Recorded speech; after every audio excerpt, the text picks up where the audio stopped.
हाँ बेटा, लास्ट जो टेबल हम बनाएंगे उस टेबल का नाम है स्टेटमेंट ऑफ प्रॉफिटेबिलिटी।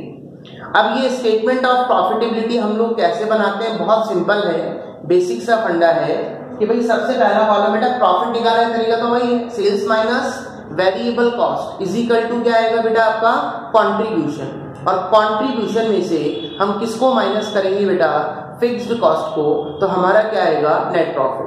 अब सुनिए मेरी सिंपल सी बात, हम लोग सेल्स में से वेरिएबल कॉस्ट को माइनस ऑलरेडी कर चुके हैं, हमारा कंट्रीब्यूशन आ चुका है, लेकिन हमारा जो कंट्रीब्यूशन निकला है बेटा वो पर यूनिट पर है, वो सिंगल यूनिट पर है, और हमको टोटल नंबर ऑफ जो यूनिट्स हैं वो हमको पता है, हमने कितनी कितनी यूनिट्स बनाई। तब हम क्या करेंगे, टोटल कंट्रीब्यूशन निकालेंगे। कैसे, फर्स्ट कॉलम में बेटा इसमें प्रोडक्ट का, तो नंबरिंग के अकॉर्डिंग लिखना है, पहले x फिर z और फिर y, उसके बाद हमने क्या लिखा बेटा यूनिट्स, x की पूरी यूनिट बन गई थी, z की पूरी 15,000 बन गई थी, लेकिन y की केवल और केवल कितनी बन पाई बेटा, ओनली 7,000 यूनिट्स।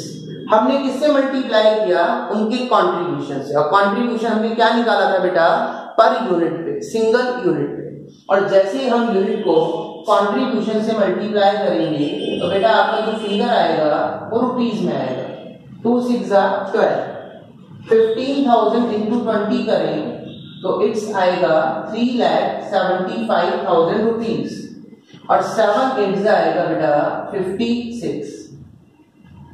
तो आपने क्या करा, जैसे ही यूनिट्स को उनके कंट्रीब्यूशन पर यूनिट से मल्टीप्लाई किया तो आपका आएगा बेटा टोटल कंट्रीब्यूशन। क्या आएगा बेटा, टोटल कंट्रीब्यूशन। फटाफट चेकआउट करते हैं, तो टोटल कितना आ रहा है, तो ये हो गया बेटा 12 लाख प्लस 375 प्लस 5,60,000, इट्स हो गया बेटा 21,35,000।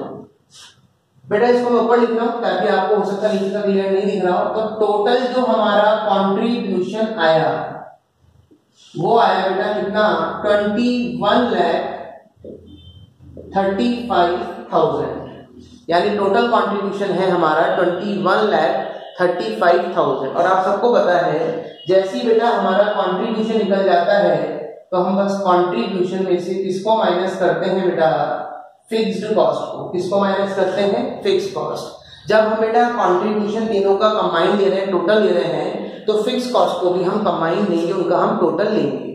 और टोटल फिक्स्ड कॉस्ट बेटा यहाँ पर इस क्वेश्चन में गिवन है, x की 2 लाख, y की 150 और z की 1 लाख। तो तीनों का अपन को जोड़ लेना है, 2 1 3 और 1 4, 4,50,000। और जैसे ही बेटा हम इस कंट्रीब्यूशन में से फिक्स्ड कॉस्ट को माइनस करेंगे तो हमारा आएगा नेट प्रॉफिट, और नेट प्रॉफिट हमारा कितना आ रहा है, 16,85,000 रुपीज। तो कितना आएगा बेटा, इसमें से हम 450 माइनस करते हैं, इट्स 16,85,000 रुपीज। अब जाके आप लोगों की जो पहली लिमिटेशन है रॉ मटेरियल बेटा वो कंप्लीट हो चुकी है। एक छोटा सा फटाफट जल्दी से बेटा एक क्विक रिकैप करते हैं। पार्ट फिर से कह रहा हूं, बहुत इजी है, बहुत इजी है, कोई टिपिकल नहीं, काम वही किया हम लोगों ने, कोई अलग नहीं किया। Sales minus variable cost is equal to contribution, contribution में से हम किसको माइनस करते हैं, फिक्स कॉस्ट, नेट प्रॉफिट। लेकिन लिमिटिंग की फैक्टर के जब भी क्वेश्चन आएंगे तो हमने आपको बता दिया आपको क्या क्या काम करना है। तो सबसे पहला काम हमने किया, फर्स्ट जो टेबल हम लोगों ने मेंटेन करी उसका नाम है statement of contribution and priority. Contribution कैसे निकालते हैं सबको पता है, सेल्स में से किसको माइनस कर दीजिए, वेरिएबल कॉस्ट को, तो आपका कंट्रीब्यूशन आएगा। सबसे पहले हमने क्या करा, x का कंट्रीब्यूशन निकाला, फिर हम लोगों ने किसका कंट्रीब्यूशन निकाला, y का, और फिर हमने किसका कंट्रीब्यूशन निकाला, z का। आगे लिखा हुआ है एंड प्रायोरिटी। प्रायोरिटी का मतलब है बेटा हमको डिसीजन लेना है कि हम पहले किसको प्रोडक्ट को मैन्युफैक्चर करें, किस प्रोडक्ट को बनाएं, x को पहले बनाएं, y को पहले बनाएं, z को पहले बनाएं। तो हमने बोला जब भी लिमिटिंग की फैक्टर रॉ मटेरियल आएगा तो आपको एग्जाम हॉल में क्या निकाल के आना होगा, कंट्रीब्यूशन पर किलोग्राम। और how to calculate contribution per kilogram, तो बहुत सिंपल है, कंट्रीब्यूशन आप निकाल चुके हैं। पर किलोग्राम का मतलब होता है एक यूनिट को बनाने में कितना रॉ मटेरियल कंज्यूम हो रहा है। और वो आपने कैसे निकाला, बहुत सिंपल था कि एक्स के लिए आप कितने रुपए का मेटल खरीद के लाए, वाई के लिए आप कितने रुपए का मेटल खरीद के लाए, जेड के लिए आप कितने रुपए का मेटल परचेज करके लाए, खरीद के लाए, और उसमें आपने किसका डिवाइड लगा दिया कि मटेरियल की जो मार्केट में प्राइस है वो क्या चल रही है।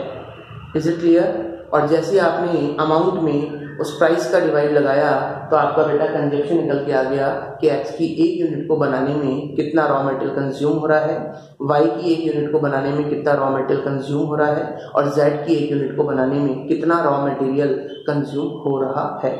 और जैसे बेटा हमने उस कंजप्शन का डिवाइड लगाया तो आपके सामने कंट्रीब्यूशन क्या निकला, पर किलोग्राम। जिसका कंट्रीब्यूशन सबसे हायर होगा, सबसे ज्यादा होगा, पहले हम उसको बनाएंगे। उसके बाद सेकंड टेबल आपने कौन सी बनाई, statement showing actual number of units to be produced. कितनी नंबर ऑफ यूनिट्स का, रियल में कितनी नंबर ऑफ यूनिट्स का प्रोडक्शन हुआ। तो हमने कुछ लैंग्वेज यूज करी है। हमारे पास जो टोटल रॉ मटेरियल अवेलेबल था तीनों प्रोडक्ट को बनाने के लिए वो था 1,20,000 किलोग्राम।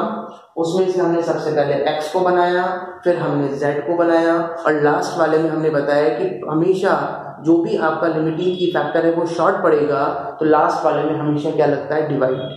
और इस टेबल, इस स्टेटमेंट से हमको ये क्लियर हो गया, एक्स प्रोडक्ट पूरा बन गया, जेड हमारा पूरा बन गया, लेकिन बेटा वाई केवल और केवल कितना बन पाया, ओनली 7,000 यूनिट्स। और लास्ट एंड फाइनल जो तीसरा स्टेटमेंट होगा, it's statement of profitability. Profit सबको निकालना आता है, sales minus variable cost is equal to contribution.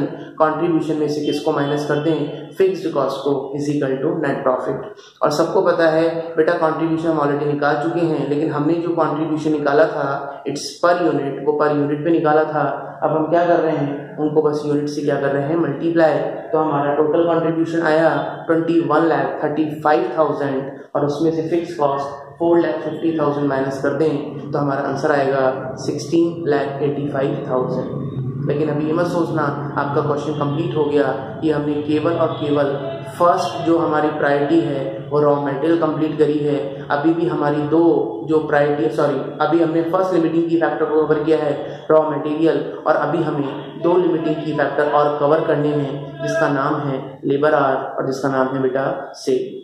तो उम्मीद करता हूँ आज का वीडियो आपको जरूर पसंद आया होगा, समझ में आया होगा। और फिर से बोल रहा हूँ बेटा, इसके भी नोट्स जो हैं वो हम डिस्क्रिप्शन में आपको एक लिंक दे देंगे, उस लिंक से आप नोट्स देख सकते हैं। और बेटा बची हुई जो दो लिमिटेशन है वो मैं नेक्स्ट वीडियो में आपके साथ डिस्कस करूंगा, कौन कौन सी, लेबर आर और कौन सी बेटा सेल। ठीक है, लेकिन अब आपको प्रॉब्लम नहीं आएगी क्योंकि आपको मेटल क्लियर हो गया, वही काम लेबर में करना है, वही काम सेल में। बस चेंज क्या होगी, प्रायोरिटी, फिर वही टेबल कितनी यूनिट्स आपने बनाई, और फिर लास्ट में स्टेटमेंट ऑफ प्रॉफिटेबिलिटी। तो दो लिमिटेशन और बची हैं, वो हम नेक्स्ट वीडियो में कवर करेंगे। और फिर question 4 and 5 is your homework. ठीक है बेटा, आज के लिए इतना ही। जय श्री श्याम टू ऑल। ज्यादा से ज्यादा वीडियोस को आप अपने फ्रेंड्स रिलेटिव्स के साथ शेयर करें। ठीक है बेटा, आज के लिए इतना ही।